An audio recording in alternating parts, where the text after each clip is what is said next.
Just wanted to welcome everyone a beautiful and happy holiday. In the Kaichido community, we've been working with a new realization, and this realization has to do with the value of home. Home is not just the physical home, but the spiritual home. So, this has been our latest realization, has been the nature of home and what home really is. Home is really a safe place, a place where we can all find refuge or find peace.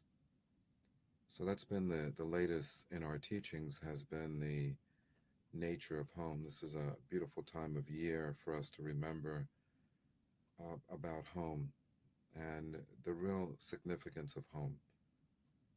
My teacher, my own inner guide, which is a part of all of us, is guiding us in each moment to find that connection to truth again, to the part of us that is really guiding us and supporting us in finding peace and liberation. The Sacred Sanctuary process or project is designed to help people find that connection again, the connection to home, or connection to the inner teacher or to the inner resource. So I thank you for joining me for this time of reflection.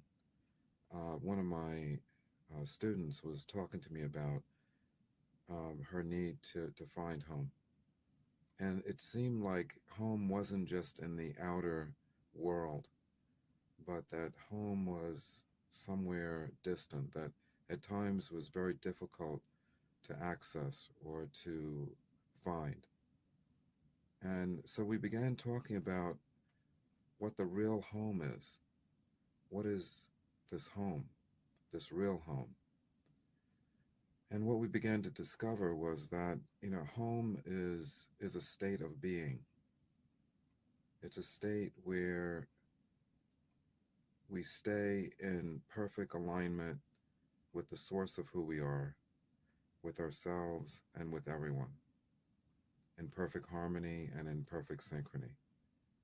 So, as we began to explore this notion of home, we began to see that the outer world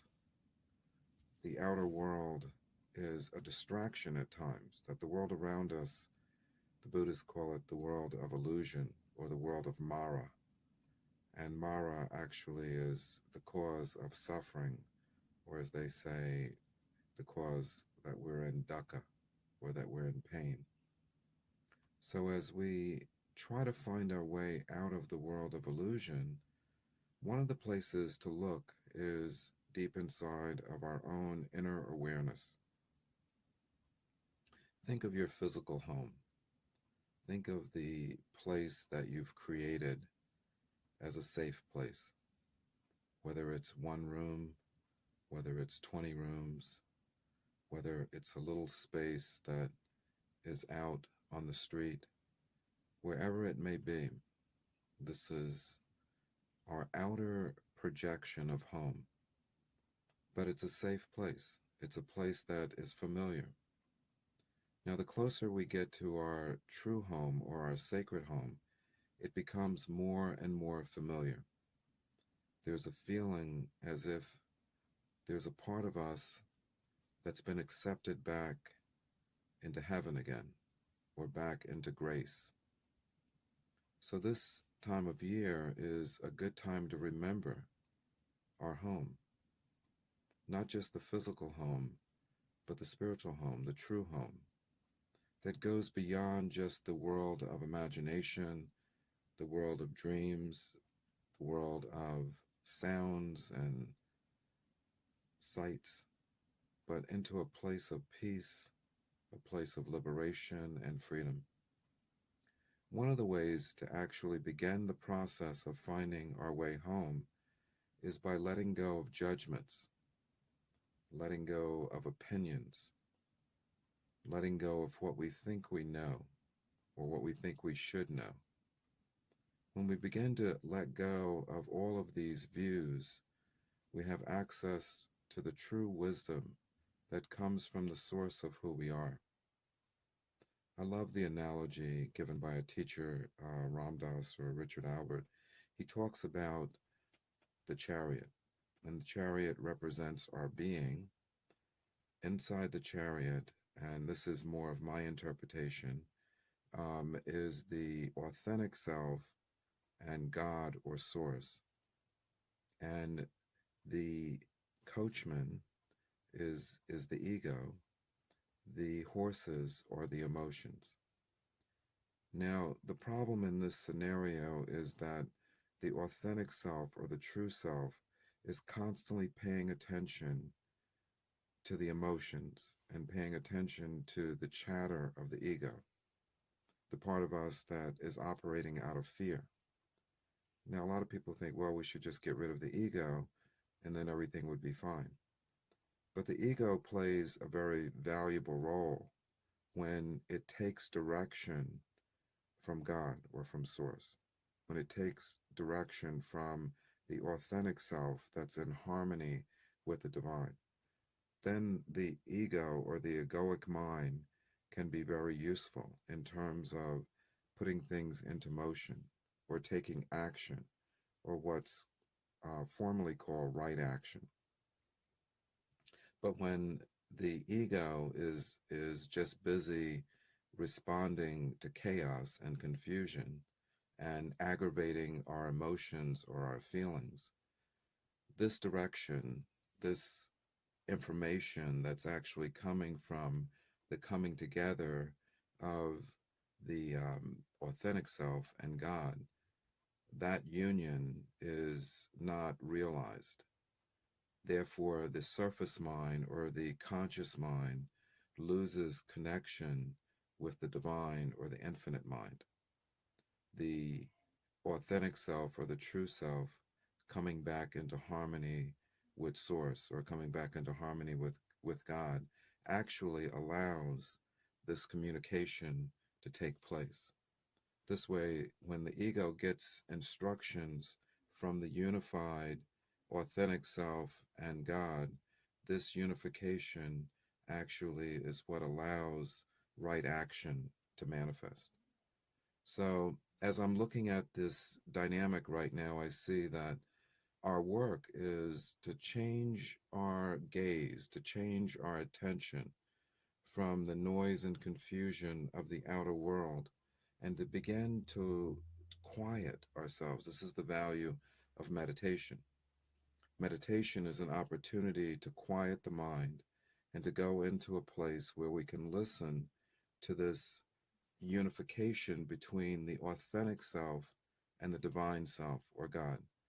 When we listen and take directions from this divine merger, we're able to take action or right action, action that begins to produce results that not only help us, but help everyone.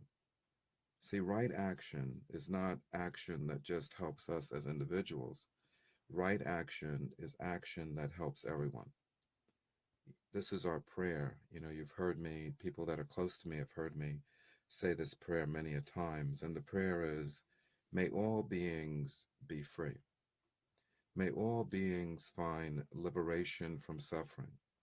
May all beings have the opportunity in each moment to discover the truth and the sanctity of who they are. So everyone that's online right now, take a deep breath in and repeat after me. May all beings be free. May all beings be happy. May all beings find liberation from suffering. May all beings be free. This prayer begins to support the unification of the authentic self with the divine self. So in this divine union, the manifestation of truth can come forth into the present moment. This brief meditation is designed to help facilitate this beautiful and sanctified union. So just for a few minutes, we're going to just take a few minutes of reflection, pulling deep on the inhale and relaxing on the exhale. Just begin to listen deeply. begin to quiet the mind and begin to listen to the inner teacher or the inner awareness. Closing your eyes and dropping deep into your heart right now in this moment. In this place, we begin to find connection to the truth of who we are. We begin to find connection to the God self or the true self.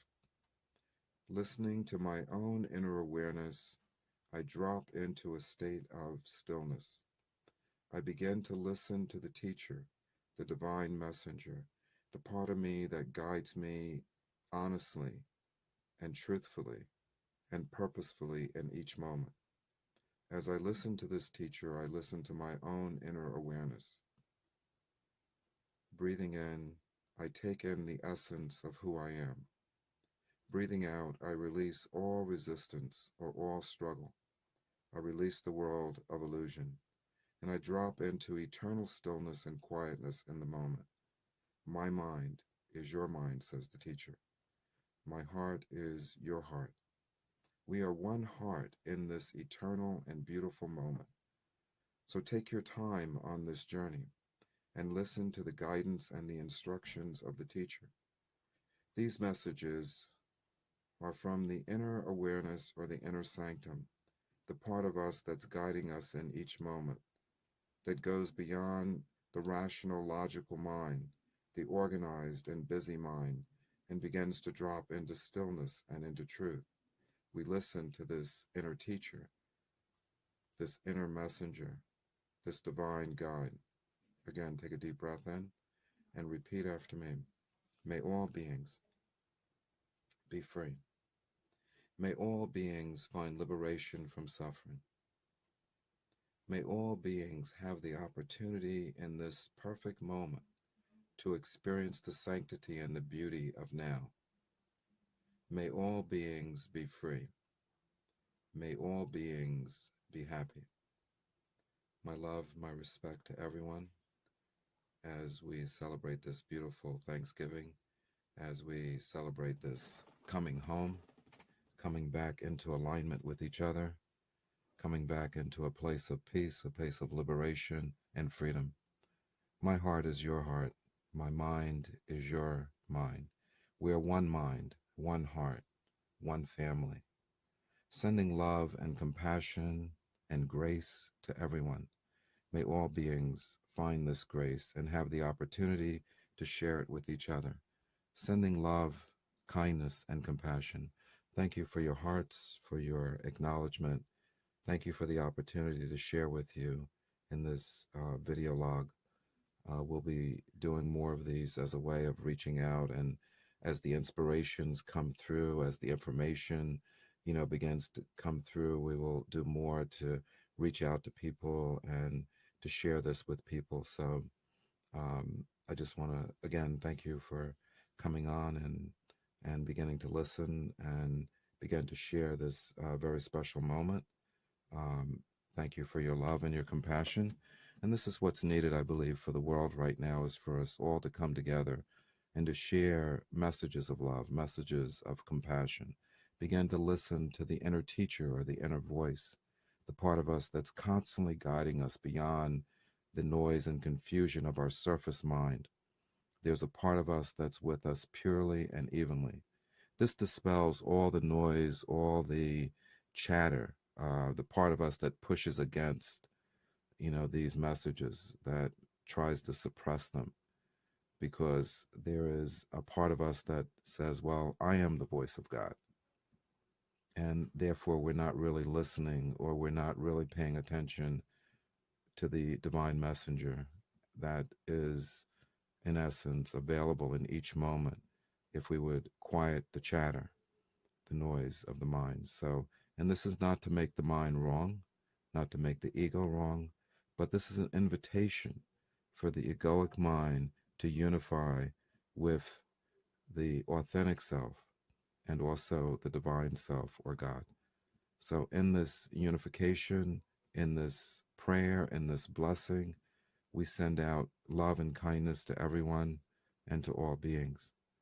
So please share this message with all beings as we come together and love each other and support each other. Also, there's more information on the Kaichido website. That's www.kaichido.com. My name is Charles Robinson, the founder of Kaichido and the Kaichido community. And I want to send lots of love and appreciation to my brothers and sisters, to my dear family, to all the beings that share this sacred sanctuary, this divine and beautiful home that we share together. I send love, I send compassion and blessings.